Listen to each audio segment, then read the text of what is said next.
I think it's a given, but Star Wars fans love to design vehicles, and sometimes they do it better than the Star Wars designers. So in this video, I'm going to cover my top 3 Fanon ships that I want to appear in canon, and then at the end of the video, I'll design my own ships. All the videos that display these ships will be in the description. Now, let's start with third place. This design for the Imperial version of the Nebulon-B was made by E.C. Henry, who you'll hear about later. And it was made because, though we know the Nebulon-B was supposed to be an Imperial ship before the Rebels used it, we've never seen the Imperials used it. So E.C. Henry and his designers made this. The Imperial version, well, not entirely a Fanon design, of course, because the original version was actually seen in Star Wars, works really well in incorporating the Nebulon-B design with a more Imperial design language. And it does work. E.C. Henry's team filled in the parts of the Nebulon where it looked a little bit like certain plates had been removed or was lacking that thickness. So now it looks a lot more like a ship and not a stripped down mess. The ship has 12 laser cannon batteries and holds about a squadron of TIE fighters. Though we don't know exactly how many fighters the Rebel version could hold, I do think E.C. Henry's design, which does add hangars, makes a lot of sense for the ship's role. Oh, and I almost forgot, that fighter count excluded things like bombers, which it carries 2 of, and the ship also had room for a shuttle of some sort, which could range from a Lambda to a troop transport. Though E.C. Henry said that this version of the Nebulon would serve as a replacement for the Arquitins class, I think it would be better suited for the same role the Rebels used it for, as a medical ship or some other type of support ship. Because though the ship has heavy weapons, for a ship of its size, it's just not that well armed. And I don't think it's really suited for the type of space combat it needs to be in, as much as most other vessels at the time. But I still love the design, as it fixes the mystery of what the Empire used this ship for and what it could have looked like.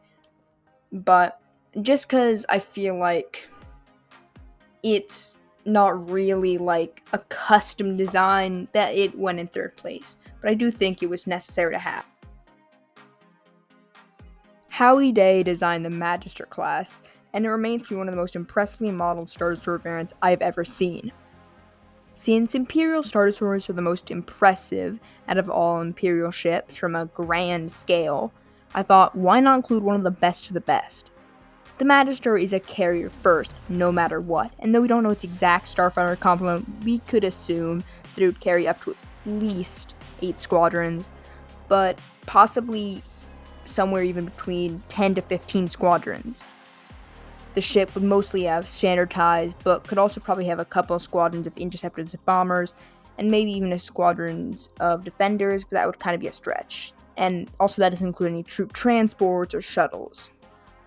The size seems to be slightly larger than a normal Star Destroyer, but has slightly less weapons. Seemingly you'll need to have about 8 full-size turbo laser batteries, 30 to 50 point laser cannons, 2 ion cannons, and maybe 1 or 2 tractor beam emitters.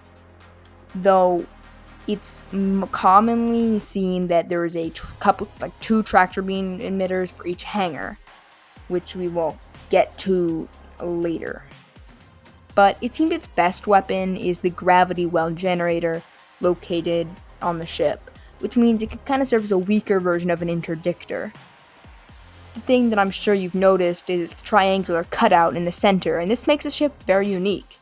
In the middle of this cutout, we can see many hangars, and when I counted the amount of hangars, there are about 8 on the entire ship, with the biggest being located under the bridge, and the second biggest being around the engines.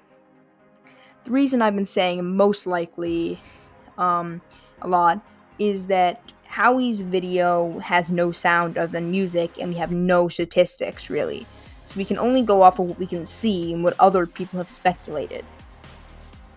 The main problem I have with this carrier is that it's kind of large. I mean, we don't need 15 squadrons of ships or 180 starfighters in a single battle, especially if they're just going to be standard TIE fighters. That's really just the Separatists' whole strategy of the Vultures all over again, and it just isn't really necessary. It feels kind of overkill. Also, another big problem is the back hangar is between the 6 engines of the ship, which is very impractical for the fighters to do the drive-in missions. But other than that, I love the ship, and it looks amazing, if a little overkill. And it's because the amount of fighters that are kind of unnecessary that it only gets second place. And first place goes to the ship that inspired this video, the Imperial Low Altitude Assault Gunship, or LAAG, designed by E.C. Henry and his team. The ship was made to be a direct successor to the LAAT gunship used by the Republic, but still invoked the Empire's aesthetic, which I love. According to E.C. Henry, the ship took inspiration from the head of an ATST, the wings of a Lambda, and has 2 of the TIE Bomber's ordnance pods on it. Not only is the ship a beauty, but it's also very practical. The ship has a larger wingspan than the OG gun pack, but it's still more compact, really using make space to allow it to carry more troopers, supplies, and ordnance, but still be a smaller ship. It is a double cockpit, which allows the troopers to not have to exit from the troop bay, but instead 2 doors on each side of the ship next to the cockpit. The ship uses its larger wingspan to hold its landing gears, its speeders or cargo, and some other stuff in this shield, in like the wing's undersides, instead of on the back like the Republic gunship, which means that they could use the extra space to add another feature, that being an airlock in case the gunship maybe needed to deploy space troopers from the back. The ship could function in a vacuum, but it was best suited for in atmosphere, and so was not given a hyperspace drive. It was intended to be deployed by a Star Destroyer, not Death Star, really fumbling my words on this specific one for some reason, or a base.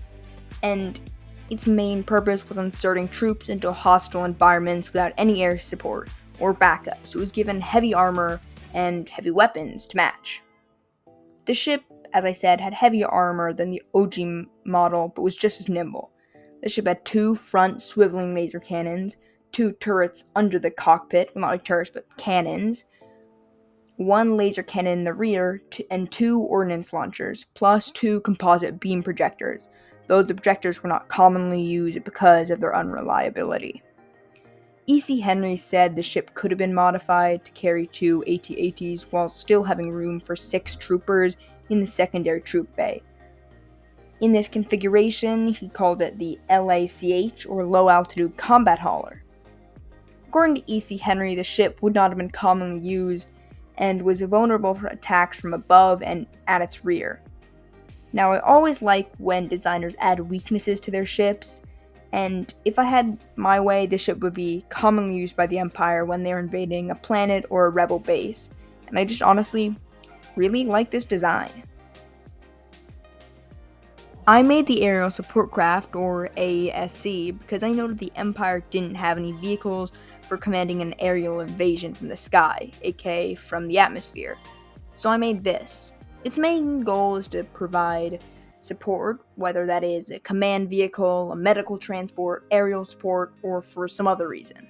It has room for 2 pilots, an officer at a tactical board, and then in the back section you can fit either 8 troopers, or you can switch it up to include a full command center, a medical bay, or anything else.